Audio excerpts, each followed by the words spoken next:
नमस्कार दोस्तों, चलिए जानते हैं छत्तीसगढ़ के हर जिला हर क्षेत्र की फटाफट 50 बड़ी खबरें सिर्फ 10 मिनट में। लेकिन उससे पहले आप ये वीडियो किस जगह से देख रहे हैं हमें कमेंट में जरूर बताएं।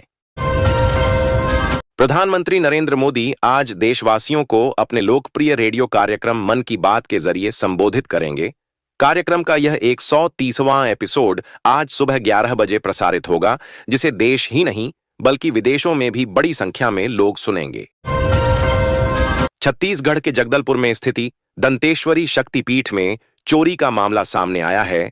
दंतेश्वरी माता को बस्त्र की आराध्य देवी माना जाता है। दंतेश्वरी माता मंदिर में हुई चोरी की घटना के बाद स्थानीय लोगों और श्रद्धालुओं में गुस्सा है। बालोद में मुख्यमंत्री वृद्धजन पेंशन योजना के तहत 62,000 बुजुर्गों को 500 रुपये मासिक पेंशन मिली। यह राशि जनवरी 2026 की किस्त के रूप में खातों में भेजी गई। प्रशासन ने कहा, भुगतान हर माह समय पर होगा। Chhattisgarh state power transmission company ने संविदा पर कार्यरत लाइन परिचारकों के हित में 2 बड़े फैसले लिए गए हैं, जिसमें पहला उनके मानदेय में लगभग 33% की वृद्धि करने का निर्णय है। जगदलपुर में छात्रवृत्ति योजना के तहत अनुसूचित जनजाति के 18,000 छात्रों को 6,000 रुपये से 12,000 रुपये तक की राशि मिली। शिक्षा विभाग के अनुसार यह सहायता पढ़ाई और किताबों के खर्च में मदद के लिए दी गई है। सरकारी शिक्षक भर्ती की तैयारी कर रहे युवाओं के लिए छत्तीसगढ़ सरकार ने एक सुनहरा मौका दिया है। दरअसल साय सरकार जल्द ही राज्य में 5,000 शिक्षकों के भर्ती की प्रक्रिया शुरू करने वाली है। लेमन ग्रास की खेती छोटे किसानों के लिए वरदान साबित हो रही है, क्योंकि इसमें लागत कम, मुनाफा ज्यादा है और यह बंजर जमीन पर भी होती है, जिससे किसानों की आय में वृद्धि हो रही है और वे आर्थिक रूप से सशक्त हो रहे हैं। धमतरी जिले में स्व सहायता समूह की महिलाओं को आजीविका मिशन के तहत 50,000 रुपये तक का ब्याज मुक्त आड़ मिला। यह राशि समूहों के बैंक खातों में जमा की गई, जिससे महिलाएं छोटे व्यवसाय शुरू कर सकें। बिलासपुर में मुख्यमंत्री कन्या विवाह योजना के अंतर्गत 450 जोड़ों को 35,000 रुपये की आर्थिक सहायता प्रदान की गई। यह राशि शादी से पहले सीधे बैंक खाते में भेजी गई। सरकार का कहना है, इससे गरीब परिवारों पर आर्थिक बोझ कम होगा। सिमडेगा सिदोकान्हू कृषि एवं वनोपज राज्य सहकारी संघ लिमिटेड द्वारा छत्तीसगढ़ के रायपुर में आयोजित 5 दिवसीय एक्सपोजर विजिट में जिले से चयनित मनीष कुमार साहू, सीईओ हुरदा लैंपस ने भाग लिया। अंबिकापुर में मुख्यमंत्री खाद्यान्न सहायता योजना के अंतर्गत 70,000 राशन कार्ड धारकों को चावल, नमक और दाल मुफ्त दी गई। साथ ही प्रत्येक परिवार को 1,000 रुपये की अतिरिक्त सहायता भी खाते में ट्रांसफर की गई है। राजधानी रायपुर में 26 जनवरी और 30 जनवरी के अवसर पर मांस मटन की बिक्री पूरी तरह प्रतिबंधित रहेगी। नगर निगम रायपुर ने इस संबंध में स्पष्ट आदेश जारी करते हुए शहर और निगम क्षेत्र के अंतर्गत आने वाली सभी मांस मटन दुकानों को बंद रखने के निर्देश दिए हैं। गणतंत्र दिवस के अवसर पर केंद्रीय गृह मंत्रालय ने पुलिस पदकों का ऐलान कर दिया है। इस बार छत्तीसगढ़ के कुल 11 पुलिस अधिकारियों और कर्मचारियों को उनके उत्कृष्ट कार्य और सेवाओं के लिए सम्मानित किया जाएगा। छत्तीसगढ़ सरकार ओनेल पाम खेती को बढ़ावा देने के लिए किसानों को 39,620 रुपये तक का अनुदान दे रही है। अधिकारियों ने कहा कि इस योजना से किसान लंबी अवधि में लाभ कमा सकते हैं और आय में सुधार कर सकते हैं। इच्छुक किसान जल्द आवेदन कर लाभ उठा सकते हैं। रायगढ़ जिले में बेरोजगारी भत्ता योजना के तहत पंजीकृत युवाओं को 2,500 रुपये मासिक सहायता दी जा रही है। जनवरी माह की राशि युवाओं के बैंक खातों में भेजी गई। सरकार का लक्ष्य रोजगार मिलने तक आर्थिक सहारा देना है। राजधानी रायपुर के नवा रायपुर स्थित पुरखौती मुक्तांगन परिसर में आज रायपुर साहित्य उत्सव 2026 का भव्य शुभारंभ हुआ। उद्घाटन समारोह राज्यसभा के उपसभापति हरिवंश के मुख्य आतिथ्य और मुख्यमंत्री विष्णुदेव साय की अध्यक्षता में संपन्न हुआ। कोरबा जिले में तेंदुपत्ता संग्राहकों को राज्य सरकार ने बोनस राशि दी। प्रत्येक संग्राहक को 4,500 रुपये तक का भुगतान किया गया। यह राशि सहकारी समितियों के माध्यम से खातों में भेजी गई, जिससे आदिवासी परिवारों को सीधा लाभ मिला। छत्तीसगढ़ का वर्षों पुराना सपना आज साकार हो गया। चित्रोत्पला फिल्म सिटी और tribal and cultural convention centre के निर्माण से फिल्म निर्माण के क्षेत्र में छत्तीसगढ़ को राष्ट्रीय और अंतर्राष्ट्रीय स्तर पर नई पहचान मिलेगी। रायपुर में आयोजित भव्य साहित्य उत्सव में छत्तीसगढ़ की समृद्ध कला और संस्कृति के साथ साथ जशपुर जिले का गृह ब्रांड जशप्योर आगंतुकों के आकर्षण का प्रमुख केंद्र बना हुआ है। मुख्यमंत्री के आदिवासी एवं महिला उत्थान के विजन से प्रेरित यह ब्रांड पारंपरिक स्वादों को आधुनिक बाजार से जोड़ते हुए ग्रामीण अर्थव्यवस्था को नई मजबूती प्रदान कर रहा है। राजनांदगांव में पीएम किसान सम्मान निधि योजना के तहत 1.85 लाख किसानों को 2,000 रुपये की किस्त मिली। पैसा सीधे डीबीटी के माध्यम से खातों में ट्रांसफर हुआ। कृषि विभाग ने बताया अगली किस्त अप्रैल 2026 में दी जाएगी। दुर्ग जिले में प्रधानमंत्री आवास योजना ग्रामीण के तहत 3,200 गरीब परिवारों को 1,20,000 रुपये की पहली किस्त जारी की गई। राशि सीधे लाभार्थियों के खाते में भेजी गई है। प्रशासन ने बताया कि मकान निर्माण पूरा होने पर पूरी राशि दी जाएगी। छत्तीसगढ़ के बीजापुर जिले में सुरक्षा बलों ने एक महत्वपूर्ण अभियान के दौरान बड़ी मात्रा में विस्फोटक और अन्य सामग्री बरामद की है। पुलिस अधिकारियों ने शनिवार को इस जानकारी का खुलासा किया। अधिकारियों के अनुसार मध्य दडियाछुई थाना क्षेत्र के बंदेपारा नीलमद्देगू गांव के निकट सुरक्षा बलों ने यह सामग्री खोजी। रायपुर में महतारी वंदन योजना के तहत पात्र विवाहित महिलाओं को जनवरी 2026 में 1,000 रुपये की सहायता सीधे बैंक खाते में मिली। राज्य सरकार ने कहा यह राशि हर महीने मिलेगी, जिससे महिलाओं की आर्थिक स्थिति मजबूत होगी और खर्च कम होगा। ग्रामीण इलाकों में छत्तीसगढ़ में मौसम लगातार शुष्क बना हुआ है और दिन के साथ साथ रात के तापमान में भी बढ़ोतरी दर्ज की जा रही है। राजधानी रायपुर में अधिकतम तापमान 30.3 डिग्री सेल्सियस दर्ज किया गया, जो सामान्य से 2.1 डिग्री अधिक है। छत्तीसगढ़ सरकार ने शिक्षा और रोजगार के क्षेत्र में 2 अहम फैसले लेकर युवाओं और छात्रों को बड़ी राहत दी है। एक ओर राज्य में शिक्षकों की भारी कमी को दूर करने के लिए 5,000 पदों पर नई भर्ती की प्रक्रिया शुरू करने के निर्देश दिए गए हैं। वहीं दूसरी ओर बेरोजगार युवाओं को नौकरी का मौका देने के लिए राज्य स्तरीय रोजगार मेले का आयोजन किया जा रहा है। छत्तीसगढ़ के बीजापुर जिले में लंबे समय से चल रही खोज के अंत में शनिवार को बचाव दल ने इंद्रावती नदी से अंतिम शव बरामद किया। अंतिम पीड़ित 70 वर्षीय भादो का शव दुर्घटना स्थल से लगभग 1 किलोमीटर नीचे नदी के किनारे घनी झाड़ियों में फंसा हुआ मिला। छत्तीसगढ़ के बलौदाबाजार जिले में खटियापाटी हत्याकांड एक बार फिर सुर्खियों में है। पुलिस द्वारा दर्ज किए गए काउंटर केस और हालिया गिरफ्तारियों ने इस मामले को नया मोड़ दे दिया है। छत्तीसगढ़ में बिजली बकायादारों के खिलाफ बड़ी कार्रवाई की गई है।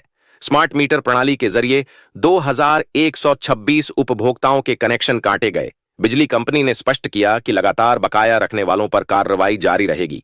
विभाग ने समय पर बिल भुगतान करने की अपील करते हुए सख्त रवैया अपनाया है। छत्तीसगढ़ के सुरक्षा और विकास के इतिहास में शनिवार को एक नया अध्याय जुड़ गया।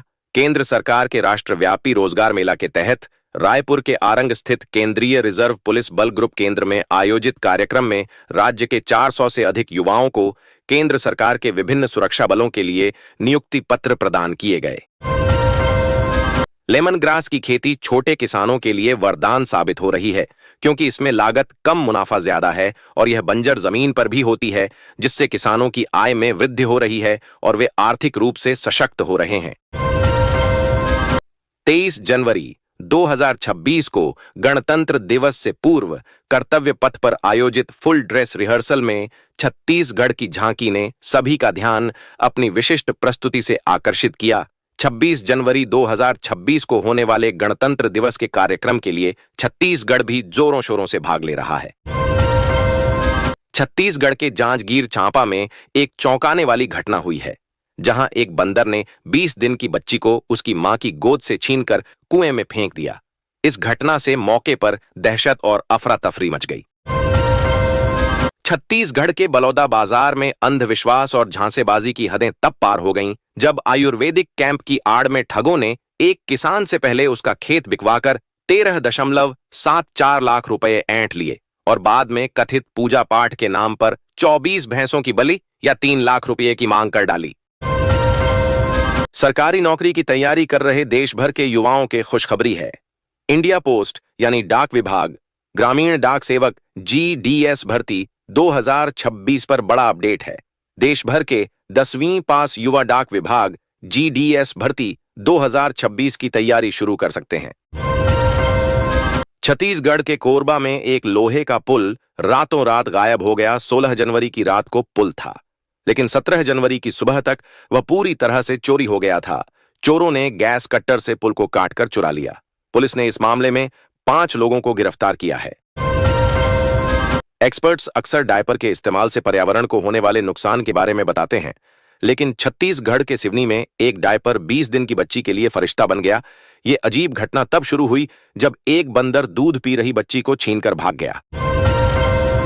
झारखंड कांग्रेस में आंतरिक असंतोष बढ़ता दिख रहा है। पार्टी के 5 विधायकों ने रविवार से दिल्ली में कैंप लगाकर आलाकमान के सामने अपनी नाराजगी जाहिर की और अब रांची लौट आए हैं। इन विधायकों ने साफ किया है कि वे अपनी व्यक्तिगत नाराजगी नहीं, बल्कि पार्टी कार्यकर्ताओं की भावनाओं को आलाकमान तक पहुंचाने के लिए गए थे।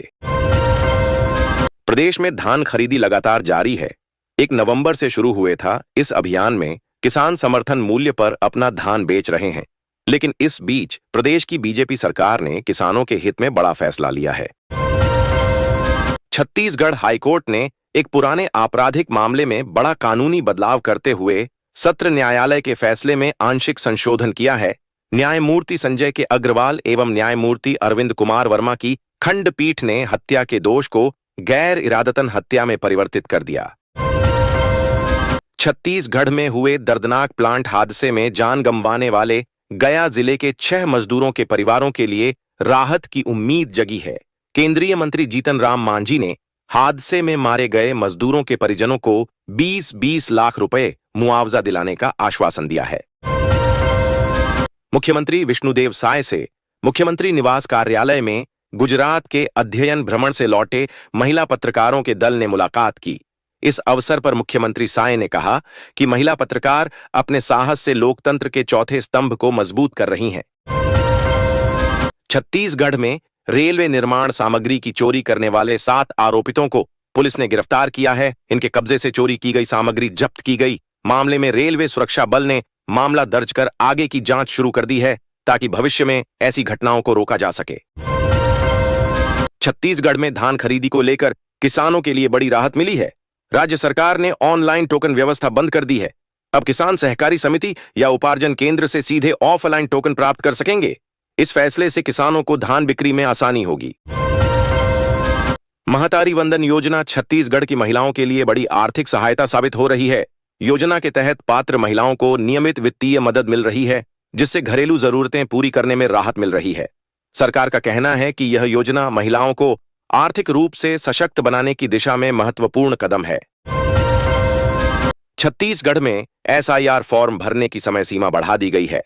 अब आवेदक 18 तारीख तक ऑनलाइन फॉर्म जमा कर सकेंगे।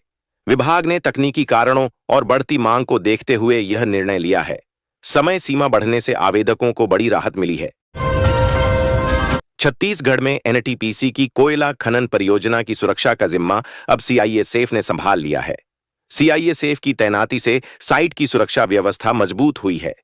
केंद्रीय बलों की उपस्थिति से परियोजना क्षेत्र में सुरक्षा मानकों और निगरानी व्यवस्था को और प्रभावी बनाया गया है।